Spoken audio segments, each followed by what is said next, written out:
Kalau kita melihat hadis, itu ada sebabnya. Sebab yang melahirkan hadis itu disampaikan namanya asbabul wurud. Ya. Sebab yang menjadikan Quran diturunkan namanya asbabun nuzul. Nuzul untuk Quran karena turun, ya. Kemudian wurud dari Nabi karena diriwayatkan. Ya, ma warada 'anin Nabi sallallahu alaihi wasallam. Nah, hadis tentang salat pada waktunya itu ada seorang sahabat datang kepada Nabi sallallahu alaihi wasallam. Sebetulnya kisahnya ada dua. Ini menarik nih, yang satu pergi, ya datang yang satu lagi. Yang satu itu salatnya rajin. Cuman pada orang tuanya belum maksimal, bukan nggak baik, belum maksimal kebaikannya. Maka ketika dia bertanya, ya, apa amalan yang paling disenangi oleh Allah dan Rasulnya? Ya, maka Nabi katakan, birrul walidain, berbakti kepada kedua orang tuamu. Ya, ya Rasulullah, ya ayu amali afdal. Ya Rasulullah, apa amalan yang paling utama? Kata Nabi, birrul walidain. Lalu datang yang kedua, ke orang tuanya baik. Cuman sholatnya belum konsisten tepat waktu. Maka ketika bertanya, ya Rasulullah, ayu amalin afdalu indallahi wa rasuli, ya Rasulullah, amalan apa yang paling utama di sisi Allah dan Rasulnya? Atau kama qala Rasulullah sallallahu alaihi wasallam, atau kama qala as-sa'il. Maka Nabi mengatakan as-salatu ala waqtiha. Salat tepat waktu. Salat tepat waktu. Maksudnya kamu ke orang tua udah bagus, ke ibu kamu memuliakan, ke ayah kamu luar biasa. Cuma kemuliaan itu juga harus kamu lakukan takrimnya kepada Allah. Salat tepat waktu. Ya, jadi dasarnya seperti itu. Di salat tepat waktu itu di antara amalan yang sangat dicintai oleh Allah dan Rasulnya dalam kondisi yang normal dan standar.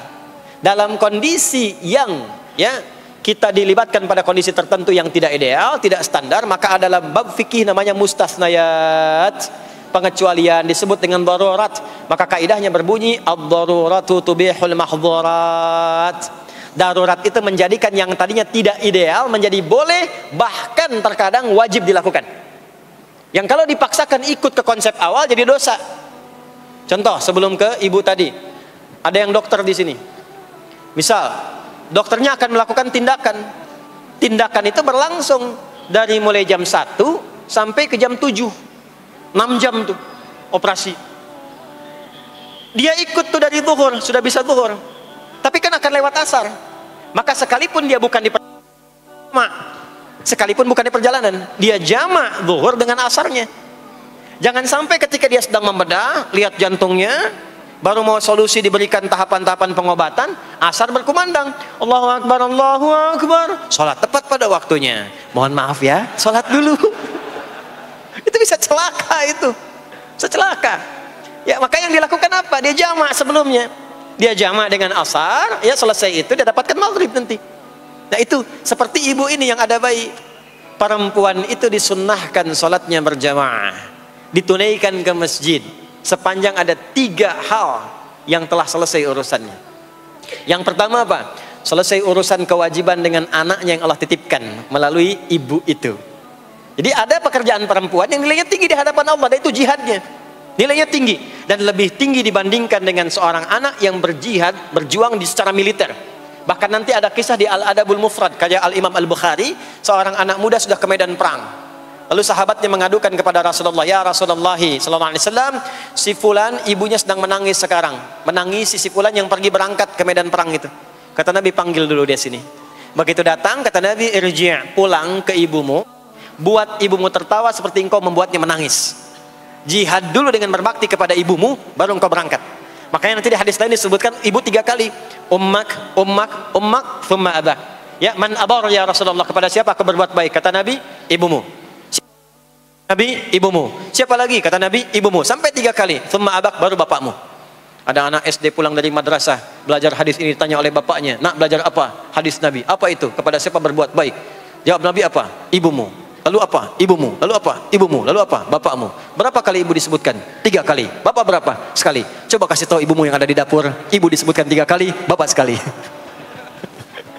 Dia berangkat.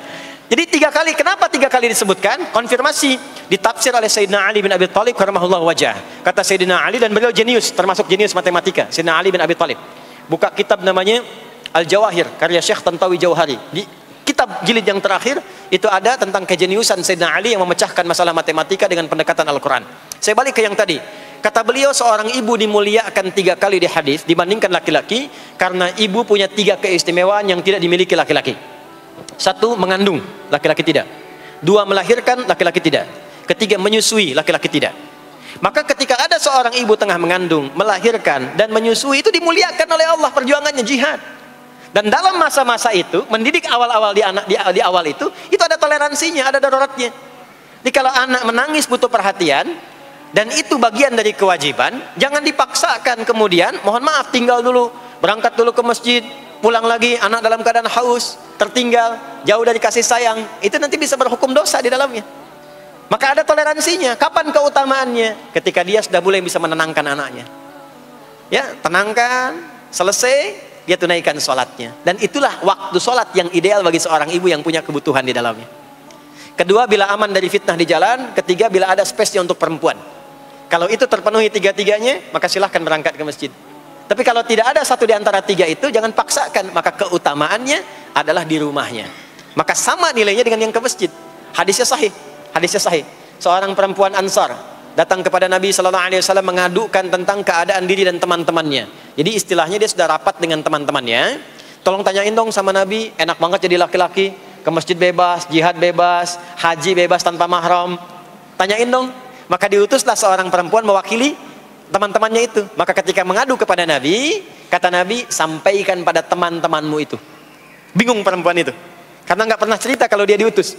Kata Nabi, sampaikan pada teman-temanmu itu apa yang dilakukan oleh laki-laki, suami-suamimu di luar rumah, sepanjang engkau ridha dan engkau punya tanggungan mengerjakan di dalam itu. Kama qala Rasulullah SAW, maka apa yang dikerjakan suami di luar rumah, engkau mendapatkan pahala yang sama tanpa dikurangi sedikit pun.